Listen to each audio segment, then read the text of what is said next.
Bismillahirrahmanirrahim. Assalamualaikum warahmatullahi wabarakatuh. Pada pembahasan sebelumnya, kita sudah membahas tentang kaitan sholat yang 50 waktu. Terus kemudian kita juga sudah membahas tentang selisih dari 50 waktu, kemudian menjadi 5 waktu. Akhirnya ada nilai 45 yang hilang juga sudah kita bahas.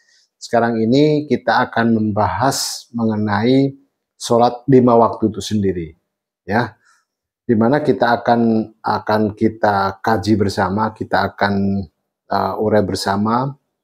Semoga kita bisa mendapatkan pesan tersembunyi dari perintah sholat yang 5 waktu, ya. Di mana 5 waktu ini terbagi menjadi 17 rakaat, ya.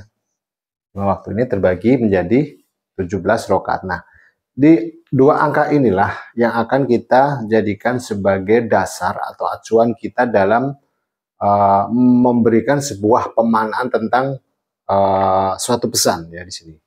Yang pertama adalah sholat yang 5 waktu.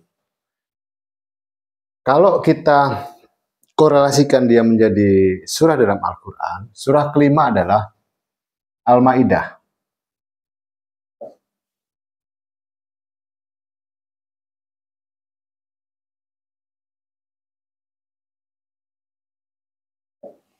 Surah kelima adalah Al-Ma'idah dengan jumlah ayatnya 120.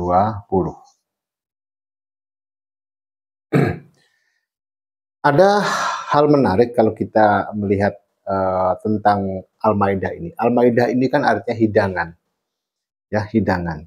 Kalau fisik kita, ya, fisik, ya, jasmani kita ini memerlukan juga hidangan juga, makan, minum, segala sesuatu yang berhubungan dengan gizi misalnya, itu yang mensuplai kebutuhan akan jasmaniah kita.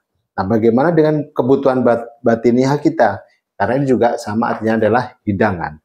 Ya, tentu saja kita isi dengan sholat ini. Karena dengan sholat itulah kita benar-benar merasakan kita menjadi hamba. Ya, hamba di mana kita pertama kita berikrar di situ ketika kita membaca iftitah. Ya. Terus kemudian ketika kita sujud, ya, itu adalah rasa ketertundukan kita. Itu sebuah nikmat yang luar biasa ketika kita bisa diberikan kesempatan untuk bisa sujud kepada Allah. Sementara banyak saudara-saudara kita, jangankan untuk sujud, untuk mengangkat tangannya saja nggak mampu. Inilah yang harus kita syukuri, ya. Kemudian selanjutnya adalah, kalau kita menjumlahkan nomor surat dengan total ayatnya adalah 125. Kemudian kita akan mencari pemaknaan dari angka ini dengan mengkorelasikan variabel yang ada. Angka 125 ini nggak bisa dikorelasikan ke urutan surat, karena surat dalam Al-Quran cuma 114, dan juga jumlah ayat dalam satu surah, karena tidak ada dalam Al-Quran yang jumlah ayatnya 125. Tapi ada variabel lain yang memiliki kesamaan nilai di sini. Ya. Kalau dalam ulumul Quran, ya sekali lagi saya ingatkan, dalam ulumul Quran, ini yang disebut dengan musyakalah, artinya hubungan kesamaan bentuk atau adanya persamaan bentuk, ya. Ada yang pertama adalah ada juz, ya, juz dalam Al-Quran yang total ayatnya apabila dijumlahkan totalnya adalah 125, yaitu ada di juz 3. Di juz 3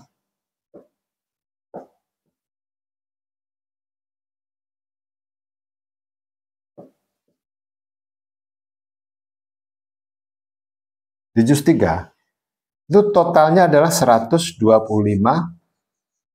ayat total dari juz 3.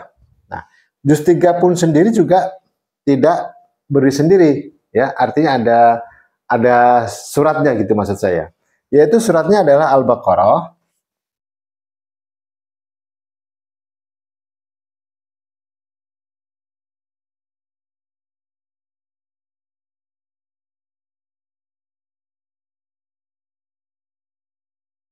dan Ali Imran.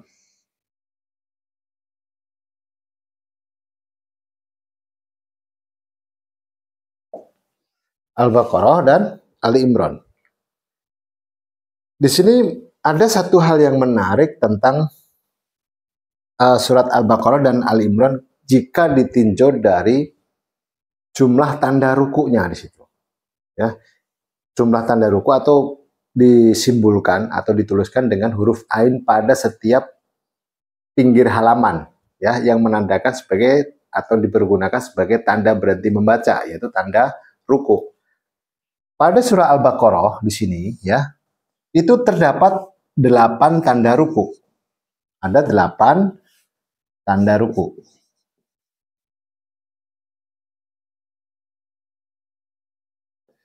Sementara di surah Al-Imran, ini ada 9 tanda ruku.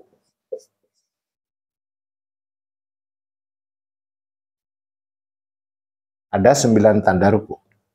Nah, ini kalau kita jadikan dia sebagai, karena ini terkaitan dengan tanda ruku atau ain, ya, dalam tafsir Luqman, setiap ain itu memiliki arti atau memiliki makna. Nah, tentang arti ain itu nanti sudah saya masukkan di kolom deskripsi, ya. Di situ sudah saya masukkan, nanti panjenengan saudara-saudaraku bisa lihat di situ. Angka 3 ini kalau kita jadikan dia sebagai ain 3, karena di sini kaitannya dengan tanda ruku atau tanda ain, ya.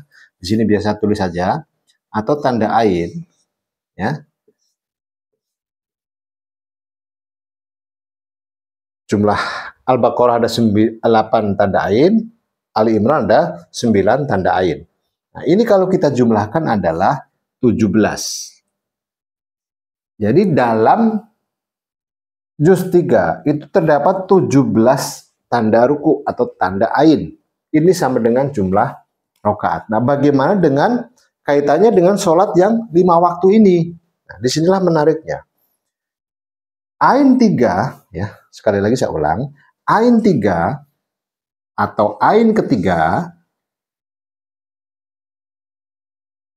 ya, ain ketiga, ini memiliki arti mulut.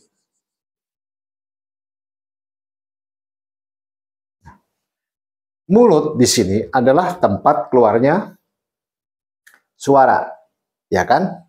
Nah, sekarang kita lihat di sini.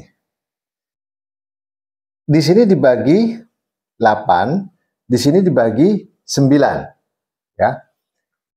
Sebagaimana kita ketahui, sholat kita juga terbagi juga berdasarkan rokaatnya. Yang saya maksud adalah Isya 4 rokaat, subuh 2 rokaat, dan seterusnya sampai maghrib 3 rokaat. Yang menarik adalah karena keterkaitan mulut di sini, berarti tempat keluarnya suara. Ketika kita sholat berjamaah, ya, sekali lagi, ya, karena keterkaitan ini tadi yang kaitannya dengan idealnya kita melakukan sholat yaitu berjamaah. Dalam sholat berjamaah, imam, ya, imam membaca 2 surat, yaitu Al-Fatihah dan surat setelah Al-Fatihah, dibaca secara jahar, secara keras atau terdengar suaranya. Dan ada yang tidak terdengar.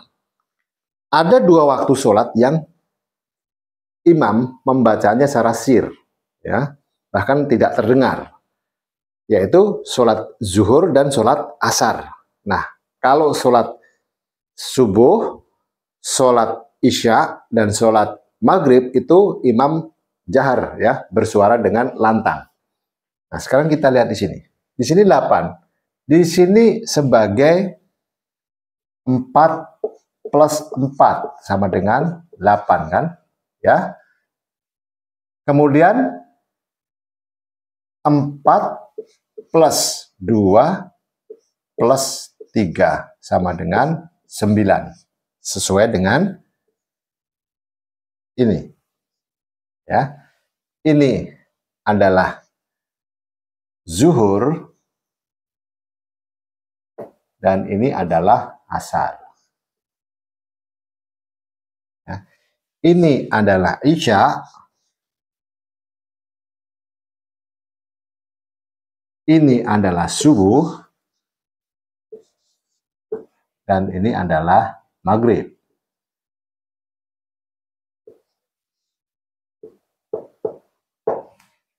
Ya, di sini kan semakin jelas kaitan antar ain, kaitan antar juz, kaitan jumlah juz jumlah ayat dalam satu surah. Ya, sehingga kita di sini mendapatkan sebuah gambaran bahwa Al-Quran yang ada di tangan kita ini benar-benar sudah terukur, sudah terjaga. Nah, inilah yang bisa menjadikan sebuah pembelajaran untuk kita agar senantiasa kita memikirkan tentang ayat-ayat Allah. Berbicara mengenai memikirkan ayat-ayat Allah, ada sebuah peristiwa atau ada sebuah riwayat yang cukup menyentuh bagi kita, yaitu ketika Rasulullah menerima dua ayat dari surah Ali Imran, ya, dari surah Ali Imran di ayat 190 dan 191, di mana dalam riwayat tersebut diceritakan atau dikisahkan bahkan sampai Rasulullah itu menangis yang membasahi jubah beliau, di mana ayat tersebut berbunyi, A'udzubillahi minasyaitonirrajim, Bismillahirrahmanirrahim. Inna fi khalqi samawati wal ard waqtilafi laili wan nahari la ya'til albab alladzina yazkurunallaha qiyama wa qu'uda wa ala junubihim wa yatafakkaruna fi khalqi samawati wal ard rabbana ma khalaqta hadza batila subhanaka faqina azabannar. Di situ kalau kita amati ayat per ayat, ya, kata per kata, di situ sangat-sangat luar biasa, ya, di mana kita diperintahkan untuk Allah untuk memikirkan ciptaannya, ya, pergantian siang dan malam, dan di situ juga ditekankan bahwa bagaimana kita mengingat Allah ketika berdiri, ketika duduk, bahkan ketika kita berbaring, ya, kita nggak bisa sholat berdiri, ya kita duduk, kita nggak bisa sholat duduk, ya kita berbaring. Artinya di samping sholat yang bisa kita lakukan dalam keadaan apapun, bahkan ketika tangan tidak bisa bergerak pun, selama mata masih bisa, bahasa Jawa itu kedip-kedip, apa kedip-kedip itu apa ya, kedip berkedip, ya, selama masih bisa berkedip, artinya begitu Rahman dan Rahimnya Allah, ya. Semoga kita bisa menjadi hamba yang benar-benar senantiasa sujud kepada Allah. Amin, amin ya robbal alamin. Kembali ke sini lagi, dari angka 125 di samping juz, ya, di samping juz 3, di samping juz 3 yang jumlah total ayat dari juz 3 adalah 125, ada dua variabel lain yang nilainya juga 125 dalam Al-Quran. Yang pertama adalah surah ke-80. Surat ke-40, ya, surat ke-40. Surah ke-40.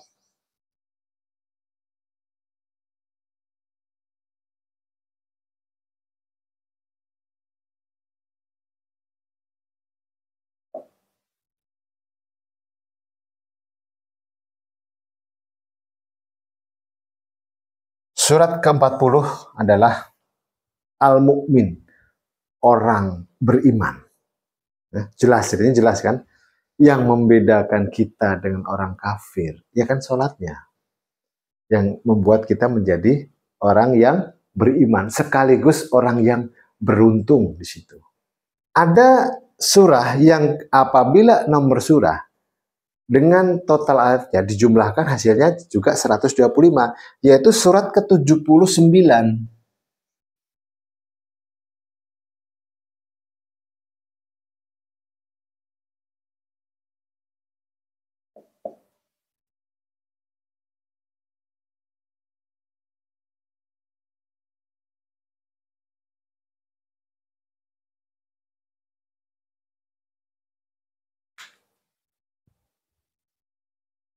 Ya, surat ke-79 adalah An-Naziat.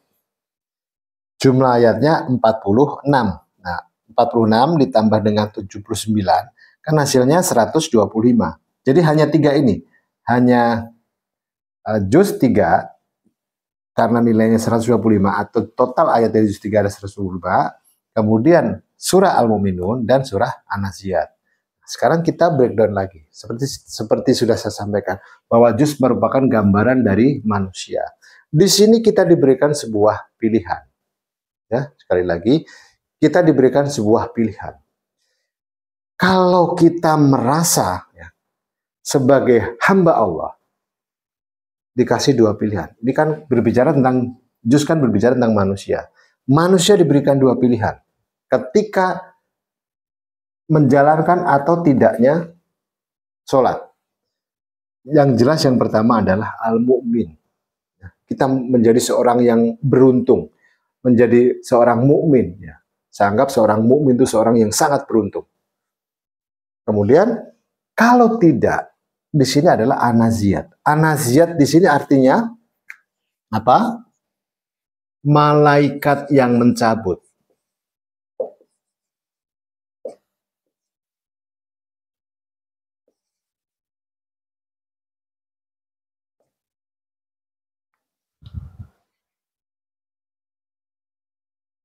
Mungkin sudah dapat gambaran ya kita, bahwa jangan sampai kita sebagai seorang muslim dan mukmin, ya bisa dibilang mungkin sederhananya Islam itu cuma KTP begitu loh. Beriman tapi tidak mengerjakan begitu. Ya mungkin sederhananya kalau saya logikakan begini. Jago masak, koki ini jago masak gitu loh. Tapi dia tidak pernah makan makanannya. Apa yang terjadi? Nah, begitu juga di sini. Ketika kita tidak menjalankan apa yang Allah perintahkan, yang terjadi apa? Akan dicabut keberkahan kita. Nah, semoga kita tidak menjadi bagian dari itu. Nauzubillahi min dzalik. Ini berikut yang bisa kita sampaikan ya, atau yang bisa kita bahas pada pembahasan kita kali ini atau pada tayangan kali ini. Kemudian nanti kita akan lanjutkan lagi di angka yang 17 pada tayangan berikutnya. Apabila ada salah kata, saya nyuwun ngapura, nyuwun ngapunten, minta maaf ya. Semoga saya bisa memberikan masukan dan saya juga mendapatkan masukan.